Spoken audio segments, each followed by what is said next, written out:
it can't always be about the resolution in the moment. It has to be a moment, and then somebody listening or watching will find their own way into it. I'm part of the cohort that for the longest time has said art matters. And Nice. I believe it, but sometimes I don't. Welcome to Face to Face.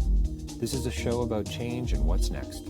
It's a show that asks questions and peels back the layers of our average everyday experience and goes beyond scratching the surface. We interview people doing incredible things who are making a difference around the globe. Join me as we listen in and get one step closer to understanding that big ideas shared create collaboration. Collaboration can inspire community, and communities create social change. I'm David Peck, and this is Face to Face. Welcome back to Face to Face, and I'm so thrilled about my next guest. George Strombolopoulos has been a guest on Face to Face a couple of times over the past many years. You know, I've done over 800 interviews online, and I know that's just sort of creeping up on how many George has done over the many years he spent in broadcasting, but always a thrill. It feels like I'm chatting to him again for the first time, and I'm just so thrilled that he's here. He's celebrating Made New. It's a show. It's something you can see at YouTube, and it's called The Stories That Made Us. It's a reflection on Canadian authenticity. How's that? Canadian stories about what makes us so multifaceted and so diverse. And I couldn't think of a better person to take this project on than George. And he does a great job of it. Episode 1 is online. Make sure you check that out. And did I tell you how thrilled I am to have George on the show? We talk about storytelling. We talk about how they shape us and how they sort of inform our actions. They inform our choices and how, you know, to get to an authentic and real place. Storytelling requires authenticity, but it also requires, you know, that ability to listen and to lean in, and it requires patience. And it's something that, you know, is it's not always easy to bring to the table. But this show is great. You've got to check it out. Again, it's by the way, it's made-new.nous.ca. You can find it there. You can also link to it through my podcast. Make sure you listen to some old interviews there on Face to Face. Subscribe wherever you listen. We'd also love a review. It just, helps in so many different digital algorithmic like ways. George is coming right up, and it's a real thrill to have him on the show. And I'm looking forward to our next conversation. You know, this for me is one of those perfect examples of an unfinished conversation. You know, you just sort of pick up where you left off, and you know that there's another question, there's another thought, and that keeps you moving forward. And isn't that a wonderful thing? So thanks for joining us here, and listen in. Well, welcome back to the show, and always thrilled to have a conversation with George Strombolopoulos. I mean, how cool is that? If you're a Canadian, and frankly, if you're a global citizen, I think you know who George is. He's pretty much everywhere. George, and here you are today on the show. I can't believe it. It's so good to see you. Always good to see you, buddy. Really, really appreciate spending any moment with you. Yeah, same, man. Same. It's been a little while. I don't remember the last conversation we had, but they're always just, that I wouldn't call them loose ends, George, but they're open, right? Isn't that the sign of a great conversation? I think so. I think that it can't always be about the resolution in the moment. It has to be a moment, and then somebody listening or watching will find their own way into it. But I think that's the art of being a responsible human being, which is the Nice. need for solutions for everything in an interpersonal way I don't think it's natural. You know, I've been doing the philosophy thing, as you know, and as my listeners know, for a long time now, and I'm suspicious of answers. Yeah, 100%. I want a better question. To those who are listening who don't know that you and I know each other, I can say that you come by it honestly. When you and I were driving back from Bob Dylan concerts when I was 14 years old. Crazy is that? Yeah, it's so crazy. This was who you were. It's one Did we see Aerosmith together as well? I think we did. We saw Aerosmith at the Sky Dome. And Cheap Trick opened for them. Trick opened for them. Yeah. But the great one was Dylan, because we caught one of Dylan's last electric-y kind of tours. Yes. He was just on the verge of shifting to his cowboy thing. But I remember you and I sat on the floors at the CNE, at the bandshell, and not the bandshell, but at the stadium there. And he played an unbelievably bang on version of like a Rolling Stone. And people were rushing the stage. It was pretty iconic. George, I remember it too, but I love that you remember it. I'm pretty sure we were both high from all the weed as well. So much weed, so much weed. But then you drove me home, and I remember we were sitting in the car, and Guns N' Roses' "Appetite for Destruction" came on the radio, and it was the first time we had heard that song. It was pretty crazy. It blew our minds. I so love that that's been part of your story, man. I mean, that part of what I wanted to do today was, obviously we got to chat about stories that made us, and this. We don't have to. I mean, we could, but we don't have to. Well, that's true. Yeah, we're not. Our digital arms are not being twisted here, George. We can do whatever we want and go wherever we want to go. But stories that made us, I mean, come on, isn't that what it's really all about? These parables, even if I can use that word, that inform who we are and what we do. Yeah, totally. And it's funny, David, I'm part of the cohort that for the longest time has said art matters. And Nice. I believe it, but sometimes I don't. Sometimes I don't believe it as a blanket statement, art matters. But no, well, if it matters, prove it. Prove it. Any statement ought to be provable in this way. And, as somebody who's made Canadian film and TV and radio for over 30 years, I know that when I set out, and the teams I've been lucky enough to work with, privileged to work with, set out to make things, we operate as if it ought to matter. And I know that's true for many people in many walks of this business. But what does that mean, and what is it worth? Does it matter just to us? So when I was approached to celebrate Canadian film and television, I had said, sure, I'll do that. But what would be cooler is if we added to that, which is let's see. I love the fact that there isn't a single Canadian identity. I've had people reach out to me saying, when they heard about this project, saying, we don't have a Canadian identity anymore. And I know where they're coming from. A lot of it's because they don't recognize this Canada. Much of that is racism. Much of that is discrimination. Much of that is fear of change. But I love the fact we don't have one. I love the fact that I can easily acknowledge this country has been telling great stories long before this country was even this country. And the history of storytelling in this country with Indigenous and Inuk peoples is incredible. We're so privileged to even be on the land. So I wanted to go out and see, well, what is it? How did it actually matter to you? Finding people who have a sense of adventure in their life and they trace it right back to the littlest hobo is pretty powerful. Finding people who come to Canada, they are not Korean, but they recognize the family dynamics in Kim Convenience, father and son, and that helped them understand the father they never felt close to. That actually matters. And something that becomes very apparent is that, yeah, entertainment is important, but it hasn't always been the singular driving force of Canadian storytelling. The thing that comes up a lot, David, about Mr. Dress Up is that one of my faves, one of the best, but it's crafts. And it was crafts with stuff you had in the house. So no matter if you were rich or poor, where you sat on the social strata, you, in a very calm, slow way, were able to participate in the show. You didn't need your mom to run to a craft store to get it. So the kindness, the calmness, the pacing of shows like that had an enormous... Dude, if you go back and watch Beachcombers right now, they're having even the first episode, incredibly complex and risky conversations about the relationship between Indigenous peoples and the white settlers. Like, it's really amazing what they were doing on that show back then. It's a very unique, weird country. And I love, as you stroll through the history of our stories, film and television, it's represented. So you were at the John Candy opening last night. It's a little planes, trains, and automobiles, what you've done. Did you wind up on a skateboard, scooter, or maybe a unicycle on this trip across the country? Well, I did motorcycles, which are really important to me. Did lots of boats, which are really important to me. There were skateboards involved. Thankfully, I stepped on one, but we're not filming that because that's no insurance is going to cover that. That's just B-roll, is it, George? That's just B-roll. The thing we haven't done yet, and I will find a way to do it, even if I have to flag a cop down in Toronto, is get on a horse. I haven't done the horse yet as part of this journey. Yeah, it was important to go across the country. I went fishing up in the north with Vinny, the character from North of North. Hang out with Alethea, who is one of the show creators of North of North and Iqaluit. And I was able to kind of use the modes of transportation. And it's interesting you bring that up, because one of the other really defining things about this place is the environment, the natural environment and the weather. So we are a country where if you stay outside long enough, you'll die.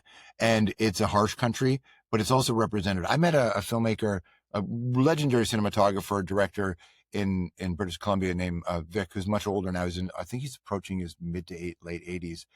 His family immigrated from India to Los Angeles, and then he saw, I forget the name of it, a Gordon Pinsent show where he played a Mountie and he saw the beautiful Rocky Mountains and said, I'm moving there. People moving to Canada because of the things they saw in the natural world. And it is a really beautiful country, obviously. That's coast to coast. Super cool. My daughter, Victoria, was up at Agua Bay Park up on Lake Superior this summer. And George, I've been up there before once in the many years I've been alive now in this country. And we traveled up 3 times. It is stunning.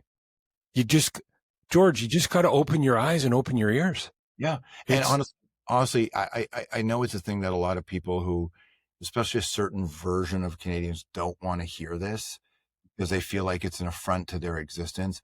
But the stewards of this land long before us, I'm so lucky. I'm the first person in my family born in Canada. When you and I first met, my mother hadn't been in Canada for that long, relatively speaking. Neither had my dad. So the stewards of this land, the Indigenous Canadians, the many nations that make this up, have been telling us this for a long time. And the older we get, the more we realize that cities are terrible for us. I think about what George Carlin always said: the city puts your song in your throat, right? If you sing freely, the city can just bury that song in your throat.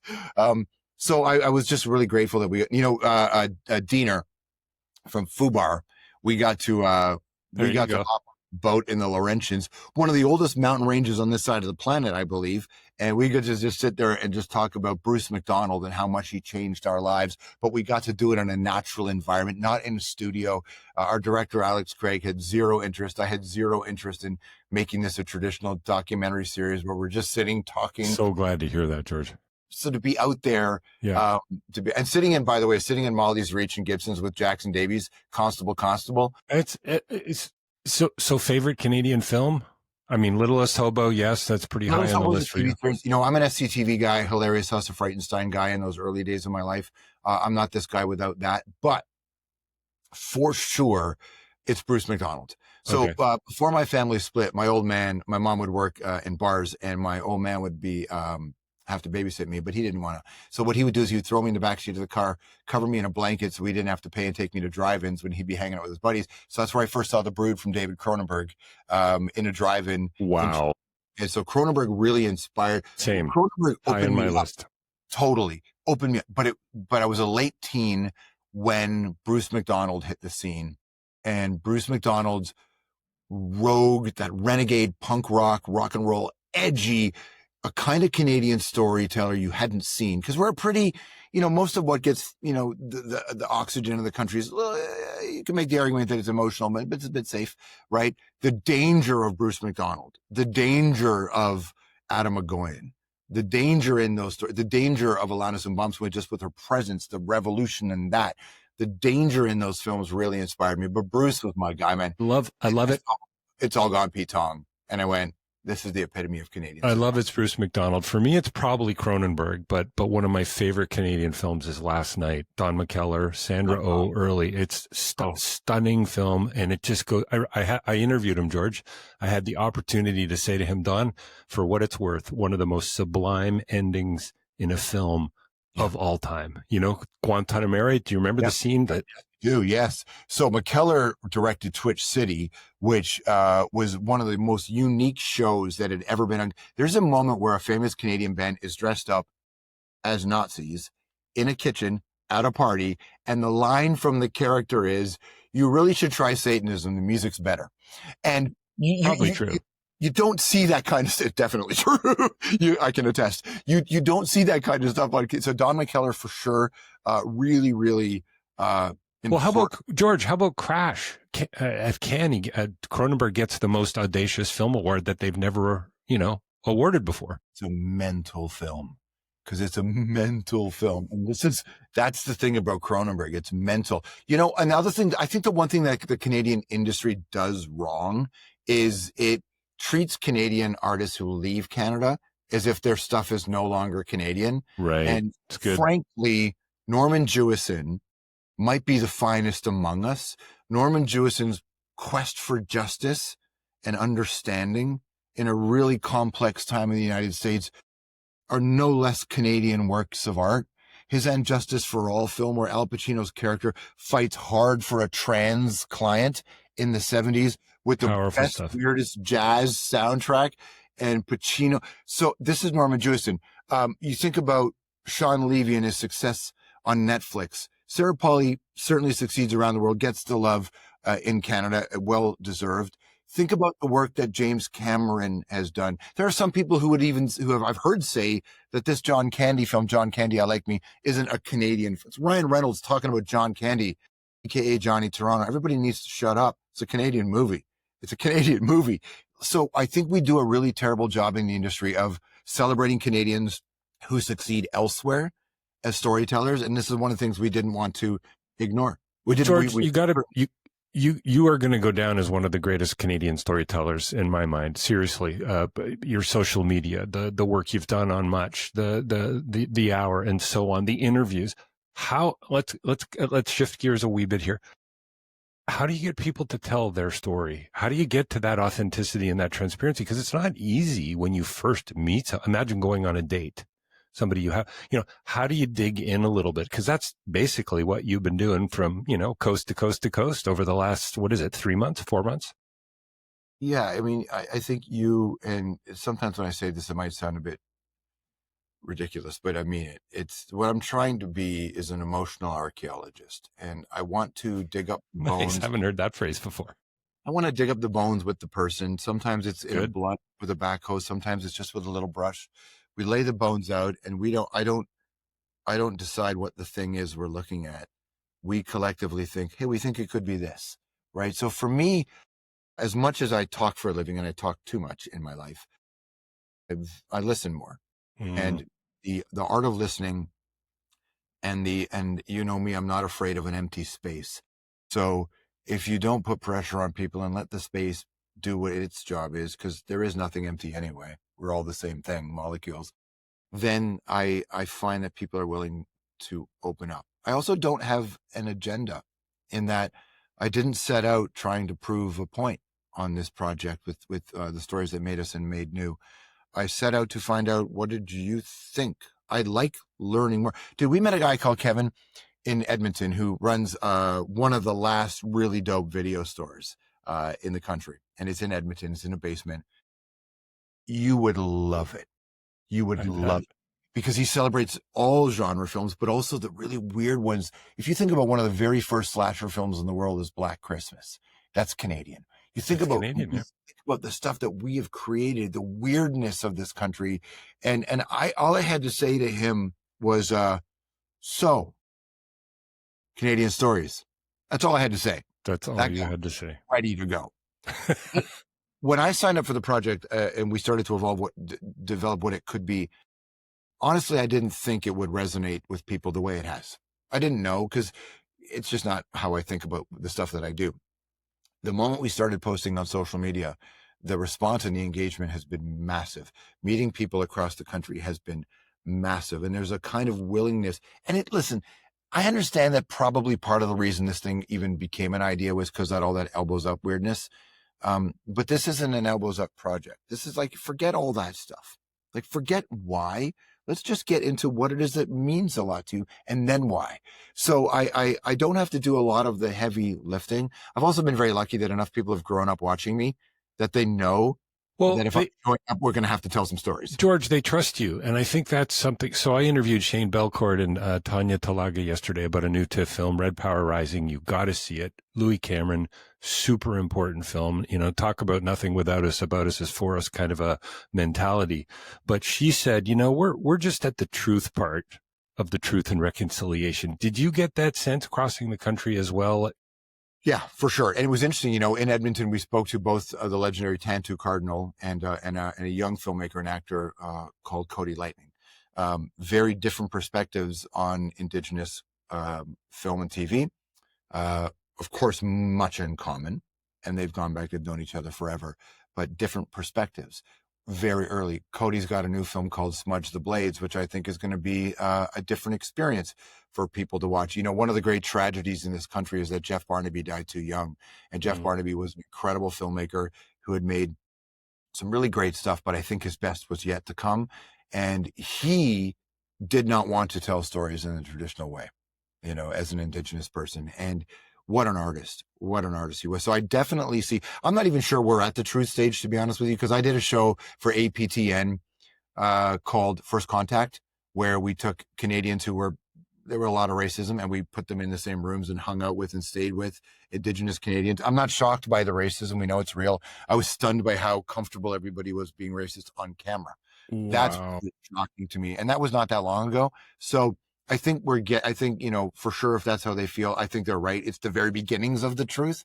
There's still a lot of ground to be covered. But what I did notice is that it's so easy to divide us, and there's a lot of great money being invested in dividing us because there's great money to be made on the backs of us when we're divided. But there is an appetite for us to get along, and it's bigger than the appetite for us to not get along. And a lot of times we dig our heels in when we're told how to speak and told how to think and told what to say.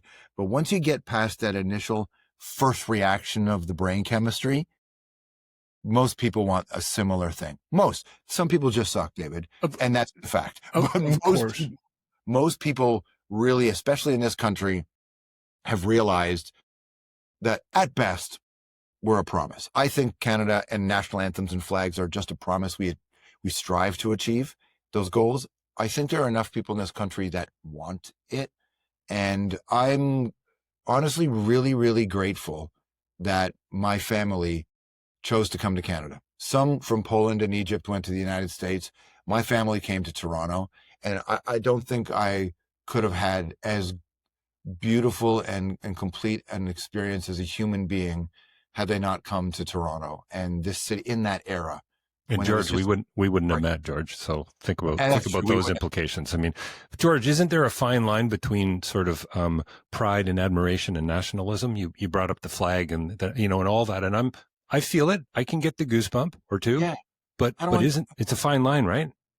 Yeah, because I'm not proud of anything. I don't think pride is the greatest sin, right? I don't have national pride. I have zero pride in anything I've done in my life or career. I don't think about pride. So that's why I said I think it's a promise.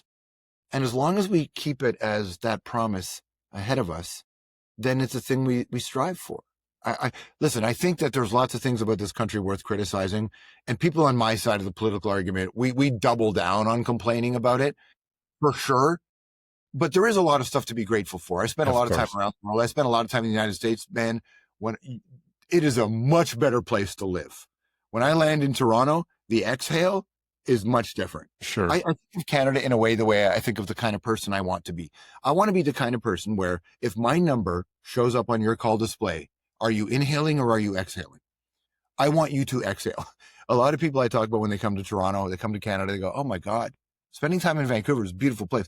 Not without its problems. No place is perfect. And we can't let perfect be the enemy of good, right? Or it is the enemy of good sometimes. And so I don't have national pride, but I have an idea that the things I believe in, the things I think this country could be, are achievable here. If I'm being honest, I don't think they're achievable in the United States. It's not who they are. I've been to places around the world where I don't think it's achievable. I've been to places where I look around and I think, yeah, no. And I meet a lot of people. You've met a lot of people who say they want to change the world. And I say to them, have you seen the world? Have you been to the world? There you go. A lot of it's not doable in a lot of places because it's not the way it's constructed. But in Canada, it is doable. And I actually do think the truth and reconciliation part is the fundamental. And for everybody who thinks it's not important, I assure you, once we deal with the really important conversations here and get to a workable place, I assure you everything that you don't like about this country will get better. Your foundation has to be solid for the rest of your house to stand. And if we don't deal with our foundational challenges, and I would try to appeal to anybody that when people are asking for inclusion, this DEI phrase gets attacked a lot. the level of hatred in this country towards the South Asians. You and I, when we met at that church in Moulton, we met in one of the greatest South Asian populations. George, I've talked about it all the time. 30% of the community. Yes, we were immersed. We were immersed, and so and it's not just white people who are spreading the hate against South Asians. It's across the racial spectrum and on social. I can't abide, because we grew up around Indians and Pakistanis, and we know, and Bangalores, we know how beautiful the cultures are. So I assure you that everybody wanting to be included is a testament to the country you helped to build. It's a compliment to you that people want to strive and thrive here. Canada is messed in so many ways, but I don't look at criticizing this country and this country's behavior as the same thing as throwing it out. And our stories do an amazing job. Like, go back and watch that pilot. Here's something and this is where Canadian media, I think, does fail a little bit. They would never do what they did in the very first episode of The Beachcombers. In the very first episode of The Beachcombers, there's a moment, or an early Beachcombers, where Nick and Jesse are having beef. And then they agree to work. And they spit on each other's hand and do the blood brother thing. At one point, Nick refers to Jesse as his Indian. There's a big pause.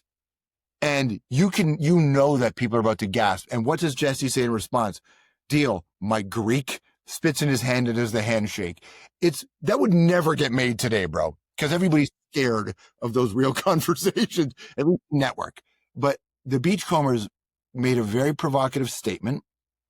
And then with Pat Johns, PJ, so important as a storyteller in this country who played Jesse, that character, that relationship, the dignity, the story is really important. Everything's imperfect, especially back then. So I watch things through the prism of when it was made, but the Beachcombers was so far ahead of its time, dude. Yeah, absolutely. And I can assure everybody who bristles at the notion of equity and inclusion, it's that all the things you want this country to be will be better, unless you're a racist. So the question I've always had for my friends who push back, I'm like, so what's wrong with diversity, equity, inclusion, Can you fill me in? Do tell.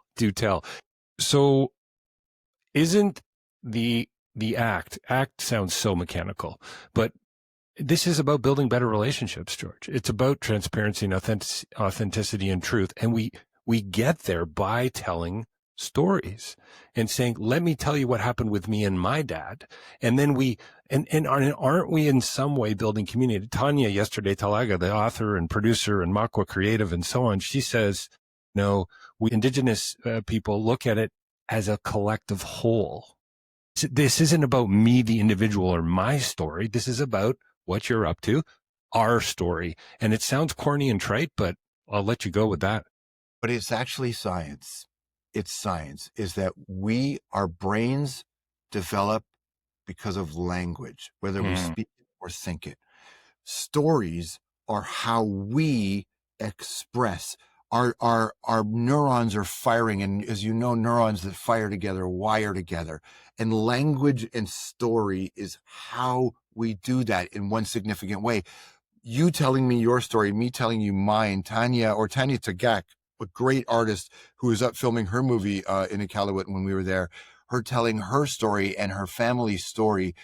That's the handshake between strangers. That's the way we touch each other. We can't meet everybody personally, but story is how we do it. That's actually how you build your brain. So I've heard, I grew up thinking about this concept of building bridges. I've adjusted my position on this. I'm not that interested in building bridges anymore, David. I'm not, because building a bridge is asking somebody to meet me at a predetermined place.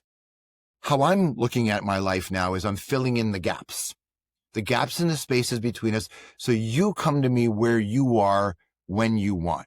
Don't meet me at a bridge. I'm accessible any way you want. I want to connect you to stories any way you want at your speed. There's a lot of people who hate my politics, but they love the music I love because I listen to a lot of problematic music, as you know. So we meet there. We meet on some of the metal bands that we like and the punk bands that we like. Most of the punk fans, they like the politics. Most. but there's other people who liked or didn't like me at Hockey Night in Canada, and we met in a different place. There's the interview place on when we did GST or The Hour. I can't believe that I used to host a primetime news talk show on News World, and CBC News World let us do it. Right. But it's because it was about filling in the gaps. And people would always say to me, I know the show isn't for me, but I watch. And I would say to them, it is for you. It is for you. The show's for everybody. I've never had a target demo per se, even at MuchMusic, because meet me where you are. I'll meet you where you are. And my end goal through all this is that go to bed, all of us go to bed knowing a little bit more than we did when we woke up, being a little better, and hopefully feeling a little lovelier than we did. I'm not against this harsh, tough exterior that I need to have in this modern world, because modern world is a hall of mirrors. But I'm happy to hold your hand through it because I'm built for it. As you know, I built for it since you first met me. I like the chaos and the madness, but I do believe that there's a warmth that we as Canadians can have for each other. And, you know, Bono a long time ago said, the world needs more Canada. And it depends on how you define it. And so I've taken it as a challenge to like, well, what part of it? And the part of it I like is the part of it that goes, we may not always disagree, but we do believe in fundamental human rights. Yeah. We do believe in equality. For some people, we believe in the blue helmets. We haven't had a blue helmet moment in a long time.